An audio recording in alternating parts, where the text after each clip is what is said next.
નમસ્કાર દર્શક મિત્રો, TV7 લાઈવ ન્યૂઝમાં હું છું આપની સાથે એન્કર ગોપી પીઠિયા। એક નજર કરી આજના મુખ્ય સમાચાર પર। સુરતમાંથી એક સકારાત્મક અને પ્રશંસનીય સમાચાર। તેરા તુझको અર્પણ અભિયાન ફરી એક વખત લોકો માટે આશીર્વાદરૂપ સાબિત થયું। રાજ્યના ગૃહમંત્રી હર્ષ સંઘવીના અને સુરત પોલીસ કમિશનર દ્વારા શરૂ કરેલા અભિયાન અંતર્ગત ઉત્તરાયણ પોલીસ મથકની સર્વેલન્સ ટીમે મહત્વપૂર્ણ સફળતા મેળવી। ટેકનિકલ સર્વેલન્સ અને CEIR પોર્ટલની મદદથી ગુમ થયેલી અને ચોરી થયેલી કુલ 25 મોબાઈલ ફોન ટ્રેસ કરવામાં આવ્યા, જેમની અંદાજિત કિંમત ₹6 લાખથી વધુ છે। પોલીસ દ્વારા તમામ મોબાઈલ તેમના મૂળ માલિકોને પરત સોંપવામાં આવ્યા। વર્ષોથી ગુમ થયેલા ફોનો પાછા મળતા નાગરિકોના ચહેરા પર ખુશી છલવાઈ ઉઠી છે।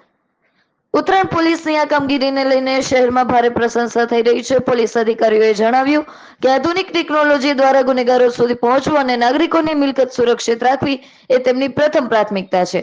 TV7 લાઈવ ન્યૂઝ સાથે રિપોર્ટર મહેશ લીંબડિયા। જેતપુરમાંથી રાજકીય ગરમાવો વધારતા સમાચાર। પૂર્વ તાલુકા પંચાયત સભ્ય ભરતભાઈ ઘાઘલ દ્વારા ગંભીર આક્ષેપો કરવામાં આવ્યા છે। જેતપુર તાલુકાના પૂર્વ સભ્ય અને ભાજપના કાર્યકર ભરતભાઈ ઘાઘલે મીડિયા સમક્ષ જણાવ્યું કે તેમને ખોટા કેસમાં ફસાવી તેમની છબી ખરડવાનો પ્રયાસ થઈ રહ્યો છે। તેમણે વહીવટીતંત્ર અને પોલીસને પણ હેરાનગતિના આક્ષેપો કર્યા છે। ભરતભાઈએ જણાવ્યું કે તેમના પરિવારના સભ્યો ગંભીર બીમારીઓથી પીડાઈ રહ્યા હોવા છતાં કોઈ માનવતા દાખવવામાં આવી નથી। સાથે જ તેમને લાયસન્સવાળા હથિયારો જપ્ત કરવામાં આવ્યા હોવાનો પણ તેમણે આક્ષેપ કર્યો છે। આ મામલે તેમણે પક્ષના નેતાઓ અને ધારાસભ્ય જયેશ રાદડિયા પર વિશ્વાસ વ્યક્ત કર્યો છે અને એક અઠવાડિયામાં ન્યાય નહીં મળે તો આકરા પગલાં લેવાની પણ ચેતવણી આપી છે।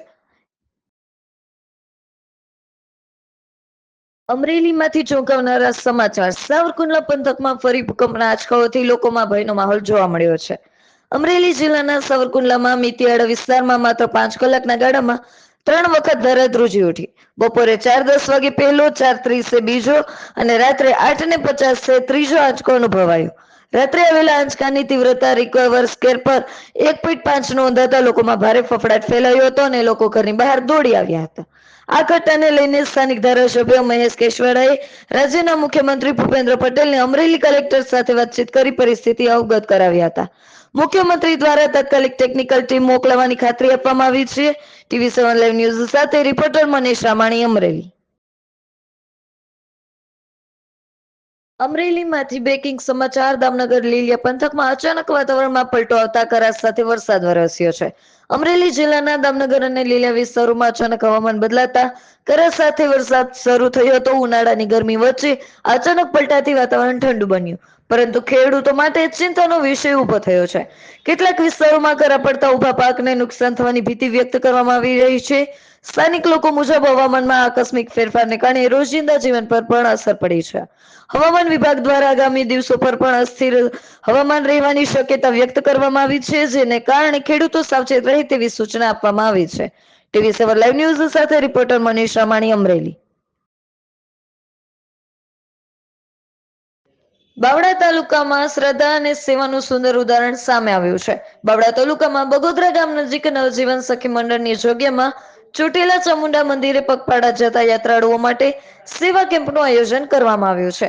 આ સેવા કેમ્પનું આયોજન રામજીભાઈ અને કમલેશભાઈ દ્વારા કરવામાં આવ્યું છે।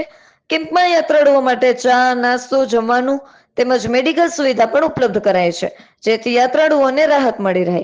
આ પ્રકારની સેવા ભાવનાથી યાત્રાળુઓમાં આનંદ અને સંતોષની લાગણી જોવા મળી છે। TV7 લાઈવ ન્યૂઝ સાથે રિપોર્ટર રોહિત બેલદાર। ભાવનગર જિલ્લામાંથી દુઃખદ સમાચાર સામે આવ્યા છે। સિહોર નજીક અકસ્માતમાં પિતા પુત્રીના મોત નીપજ્યા છે। સિહોરના કાળજાવદર જાંબડા રોડ નજીક કાળમુખા ડમ્પર ચાલકે બાઇક સવારને અડફેટે લેતા ગંભીર અકસ્માત સર્જાયો હતો। આ અકસ્માતમાં સંજયભાઈ બોગાભાઈ પરમાર અને તેમના 9 વર્ષના પુત્રી રસિતા સંજયભાઈ પરમારનું ઘટના સ્થળે જ મોત નીપજ્યું હતું। ઘટનાની જાણ થતાં જ સિહોર પોલીસ તાત્કાલિક સ્થળ પર પહોંચી અને આગળની કાર્યવાહી હાથ ધરી છે। આ ઘટનાના પગલે સિહોર તાલુકાના કાજાવદર ગામમાં શોક અને અરેરાટીનો માહોલ જોવા મળ્યો છે। TV7 લાઈવ ન્યૂઝ સાથે રાકેશ ગોયલ સાથે ગંભીર બારૈયા, મહુવા। ધોળકા તાલુકામાં સેવા અને શ્રદ્ધાનું ઉત્તમ ઉદાહરણ સામે આવ્યું છે। ધોળકા તાલુકાના કરિયાણા ગામના લોકો દ્વારા બગોદરા ગામ આગળ ચોટીલા જતા પગપાળા યાત્રાળુઓ માટે સેવા કેમ્પનું આયોજન કરવામાં આવ્યું છે। આ કેમ્પમાં યાત્રાળુઓ માટે જમવાનું, ચા, નાસ્તો, નાહવા ધોવાની સગવડ તેમજ આરામ માટે સુવાની સુવિધા પણ ઉપલબ્ધ કરાઈ છે. સેવા ભાવનાથી કરવામાં આવેલા આયોજનની યાત્રાળુઓને મોટી રાહત મળી છે. લોકો દ્વારા આ કાર્યની પ્રશંસા કરવામાં આવી રહી છે. આવી માનવ સેવા સાચા અર્થમાં ધાર્મિક ભાવનાનું પ્રતિબિંબ છે. TV7 લાઈવ ન્યૂઝ સાથે રિપોર્ટર રોહિત બેલદાર. ધારી તાલુકાના ચોલાલા ખાતે આવેલા રામ હોસ્પિટલમાં આરોગ્ય સેવાઓ વ્યાપ નોંધપાત્ર રીતે વધારવામાં આવ્યો છે. હવે હોસ્પિટલમાં આંખ સંબંધિત વિવિધ સારવાર સાથે દાંત વિભાગમાં પણ નિષ્ણાંત ડોક્ટરો દ્વારા આધુનિક સારવાર આપવામાં આવી રહી છે. તાજેતરમાં 3 નવા ડોક્ટરોની નિમણૂક થતા હોસ્પિટલની સેવાઓ વધુ મજબૂત બની છે. જાણીતા ડોક્ટર કેયુર કોટાડિયા, ડોક્ટર બીના રાબડિયા અને ડોક્ટર કાજલબેન બગડા હવે પોતાની નિષ્ણાંત સેવાઓ દ્વારા સ્થાનિક લોકોને લાભ આપી રહ્યા છે. આ સાથે જ ગાયત્રી સંસ્કાર ધામના વડા સંત શ્રી ડોક્ટર રતિદાદા દ્વારા ચોલાલા તેમજ આસપાસના ગ્રામ્ય વિસ્તારોના દર્દીઓને અપીલ કરવામાં આવી છે કે તેઓ આ સુવિધાઓનો વધુમાં વધુ લાભ લે અને સમયસર સારવાર કરાવે. નવી વ્યવસ્થાથી હવે ગ્રામ્ય વિસ્તારના લોકોને નજીકમાં જ ગુણવત્તાસભર અને વિશ્વસનીય સારવાર ઉપલબ્ધ બની છે.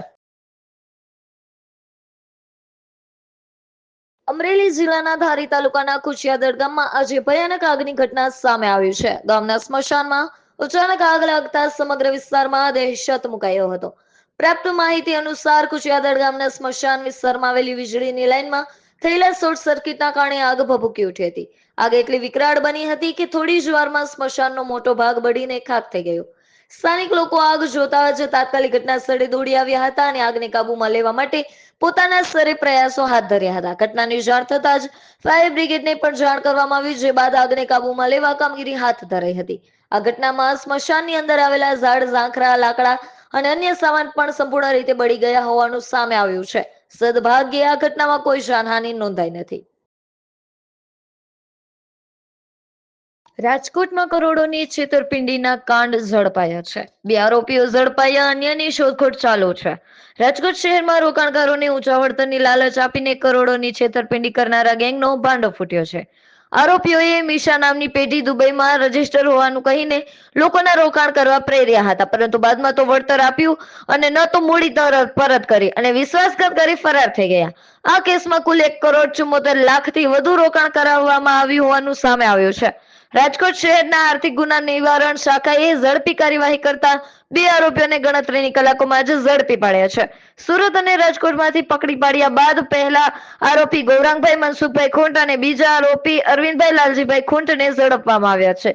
હાલમાં કેસમાં સંડોવાયેલા અન્ય આરોપીઓ સાગર ખુંટ અને જ્યોત્સનાબેન ખુંટ હજુ ફરાર છે, જેને પકડવા પોલીસ તલાશી તેજ કરી છે.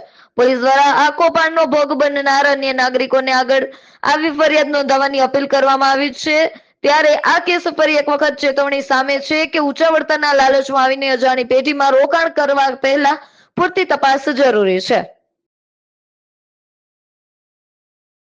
રાજકોટ મનપાની લાલ આંખ, બાકીવેરા મામલે Shriram enterprise seal. Rajkot municipal corporation દ્વારા બાકીવેરાની વસૂલાત માટે આક્રમક અભિયાન હાથ ધરાયું છે. લાંબા સમયથી પ્રોપર્ટી ટેક્સ ન ભરનારા મિલકત ધારકો સામે કડક કાર્યવાહી શરૂ કરાઈ છે. આ જ કાર્યવાહીના ભાગરૂપે આજે કોઠારીયા રોડ પર આવેલા શ્રીરામ એન્ટરપ્રાઇઝ નામની પેઢીને મનપાએ ટીમ દ્વારા સીલ મારી દેવામાં આવી હતી. મળતી માહિતી મુજબ મનપાના વેરા વસૂલાત વિભાગે અનેક વખત નોટિસ આપ્યા છતાં સંબંધી પેઢી દ્વારા બાકી રકમની ચૂકવણી કરવામાં આવી નહોતી. પરિણામે અંતે તંત્ર કડક પગલું ભરી સીલિંગના કાર્યવાહી હાથ ધરી હતી. ખાસ કરીને નાણાકીય વર્ષના અંતિમ દિવસોમાં ધ્યાનમાં રાખીને મનપા દ્વારા શહેરના વિવિધ વિસ્તારોમાં ટેક્સ રિકવરી માટે સીલિંગ અને જપ્તી જેવી કાર્યવાહી વધુ તેજ બનાવાઈ છે. TV7 લાઈવ ન્યૂઝ સાથે રિપોર્ટર બાબુ ડાભી. બોટાદ જિલ્લાના રાણપુર શહેરમાં ગેરકાયદેસર ખનનનો મુદ્દો ફરી એક વખત ચર્ચાના કેન્દ્રમાં આવ્યો છે.